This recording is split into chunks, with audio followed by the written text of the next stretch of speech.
Baba Saheb doctor Bhimrao Ambedkar की लिखी किताबों को आज दुनिया के टॉप यूनिवर्सिटीज में पढ़ाया जाता है।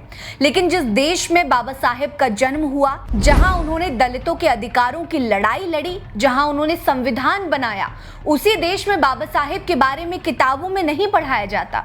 सवाल यही है कि जब स्कूलों की किताबों में मुगलों, मौर्यों और अब तो महाकुंभ 2025 तक को जगह मिल चुकी है, तो बाबा साहेब और उनके क्रांतिकारी विचारों को क्यों नजरअंदाज किया जा रहा है? उनके विचारों को जमीन तक पहुंचाया क्यों नहीं जा रहा?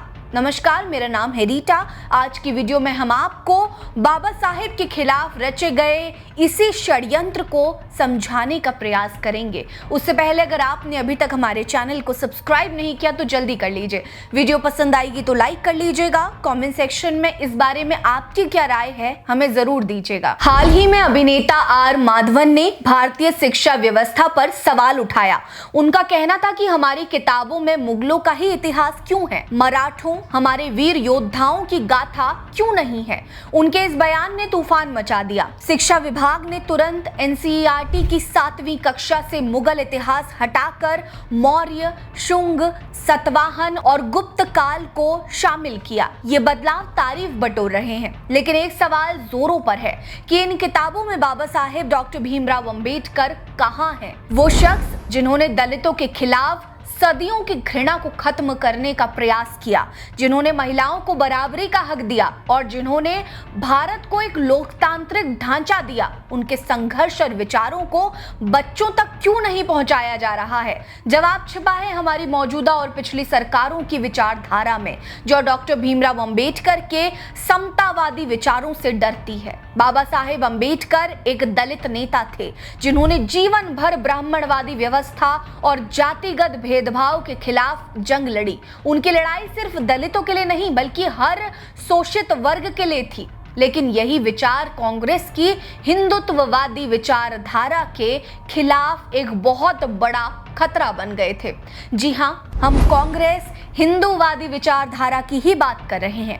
दरअसल उस दौर में कांग्रेस में ऊंची जातियों का वर्चस्व था और डॉक्टर भीमराव अंबेडकर के विचार उनकी सत्ता को चुनौती देते थे। बाबा साहेब ने खुलकर कहा था कि कांग्रेस की नीतियां दलितों और महिलाओं के उत्थान के लिए नहीं थी। दूसरी वजह डॉक्टर भीमराव अंबेडकर और महात्मा गांधी के बीच उपजा मतभेद हो सकता है। कांग्रेस ने गांधी जी को राष्ट्रपिता बनाकर उनकी छवि को बढ़ाया, लेकिन डॉक्टर भीमराव अंबेडकर को सिर्फ दलित नेता तक सीमित कर दिया। इससे उनकी सर्वसमावेशी सोच को दबाया गया। अगली वजह यह हो सकती है कि डॉक्टर भीमराव अंबेडकर के विचार को पढ़ाने से लोगों में चेतना जागृत होती, जो कांग्रेस की सत्ता के लिए खतरा था। इसीलिए किताबों में अंग्रेजों के विकास कार्यों जैसे कि रेल और व्यापार को जगह दी गई, लेकिन भारतीयों के शोषण और डॉक्टर भीमराव अंबेडकर जैसे क्रांतिकारियों की लड़ाई को छिपाया गया। आजादी के बाद दशकों तक कांग्रेस ने शिक्षा व्यवस्था पर कब्जा रखा, लेकिन तब भी डॉक्टर भीमराव अंबेडकर को पाठ्यक्रम में उचित जगह नहीं दी गई। आज की मौजूदा सरकार भी उनके विचारों को किताबों में नहीं जोड़ रही है।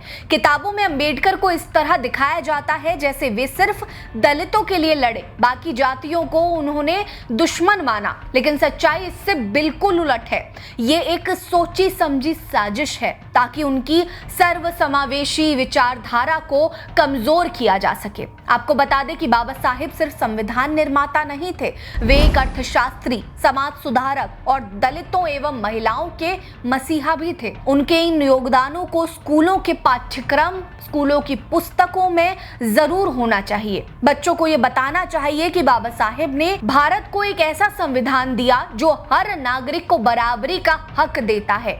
वहीं हिंदू कोड बिल के जरिए उन्होंने महिलाओं को तलाक, संपत्ति और बराबरी का अधिकार दिलाया, जो उस समय क्रांतिकारी थी। उन्होंने महार सत्याग्रह और मंदिर प्रवेश जैसे आंदोलनों के जरिए दलितों को आत्मसम्मान दिलाया। साथ ही उन्होंने शिक्षा का प्रचार करते हुए कहा था कि शिक्षा वो शेरनी का दूध है, जो पिएगा वही दहाड़ेगा।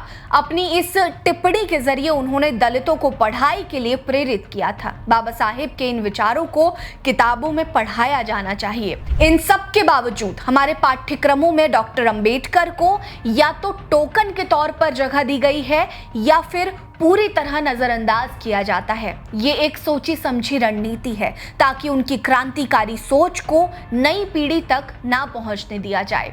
इस मसले पर आपकी क्या राय है, कमेंट सेक्शन में हमें जरूर बताइए। एनसीईआरटी की किताबों में, बच्चों के पाठ्यक्रमों में इसे जोड़ा जाना चाहिए या नहीं, ये भी जरूर बताइए। बने रहिए हमारे साथ। नमस्कार।